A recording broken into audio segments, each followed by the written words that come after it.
Hello everyone, how's it going? Welcome to the Porter's How-To series. My name's Carl, and today I'm taking you back in time, 5,000 years to the early Bronze Age. We're going to be doing liquid bronze. Simple product to use, it's made from real bronze. We're going to be putting it onto this terracotta pot that I bought down at the hardware shop, just a cheap terracotta pot. I've put on some undercoat, lime-proof undercoat sealer that I've tinted to a light grey colour. It just helps with the coverage of the top coats.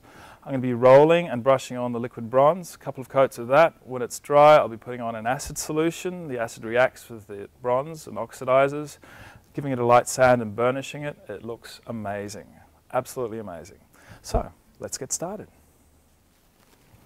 Alright, so the liquid bronze contains real metal, so it's quite heavy and the particles tend to drop, so really important. Give it a good mix before you use it, and as you're using it, just keep stirring it, just to keep those particles moving. Today, on this pot that I've undercoated already, I'm going to be brushing and rolling. Now, the reason why I'm rolling, normally you wouldn't roll onto something like this, but the reason why I'm rolling today is because you get some really beautiful textures from the roller. It's just a medium nap roller, and it's going to look like, when I've finished, it's going to look like cast bronze, so that's why I'm brushing and rolling today. So, once again, a really simple product to use. It's water-based, washes up in water, dries really quickly. All those really important things you're looking for in a paint. Okay, so just roll and brush over the entire surface. I'm going to need a couple of coats. When that's done, I'll be adding an acid solution to the surface. That's going to oxidize and it's going to look amazing.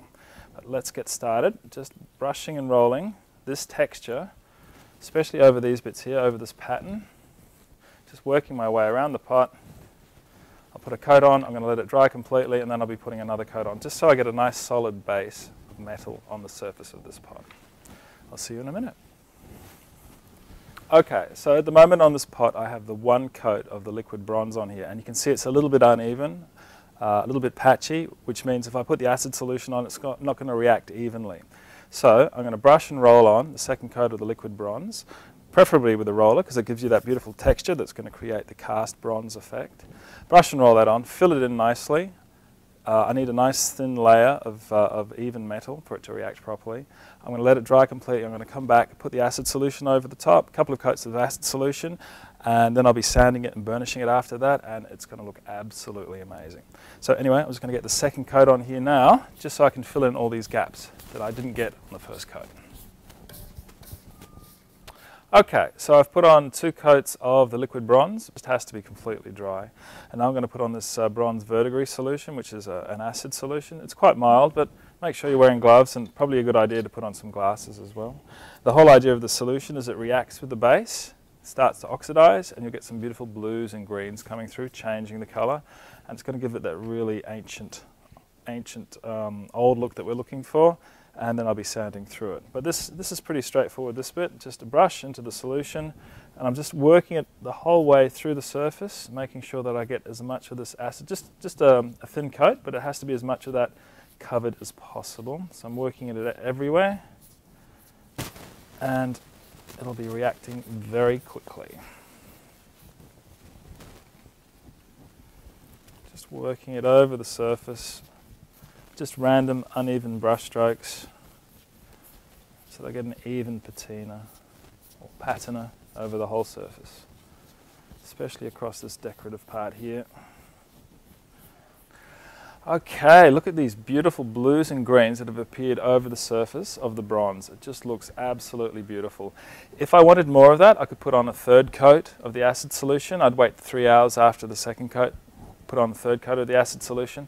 If that was a bit much for me, too much blue and green, I'd just put on 1 coat of acid solution, and that'd give you a much more subtle variation in color. But what I'm going to do now is put on my mask, put on my goggles, grab my fine grade sandpaper. I've got a 500 grit here, and I'm going to lightly burnish the surface. It's going to look absolutely beautiful.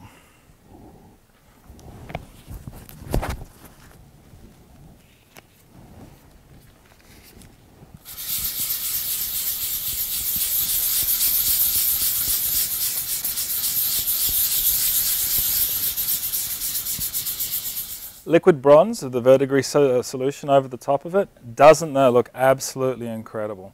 Just on a terracotta pot that I've put lime-proof undercoat sealer on. just give us a call if you're not sure which sort of primers you're putting on first. So I've tinted that to a light grey, I've put on 2 coats of the bronze, I've put on 2 coats of the acid solution, and I've burnished it with some very fine grade sandpaper. It just came up absolutely beautiful. Easy to do, anyone can do it. Let me know how you go. I'll see you next time. Bye.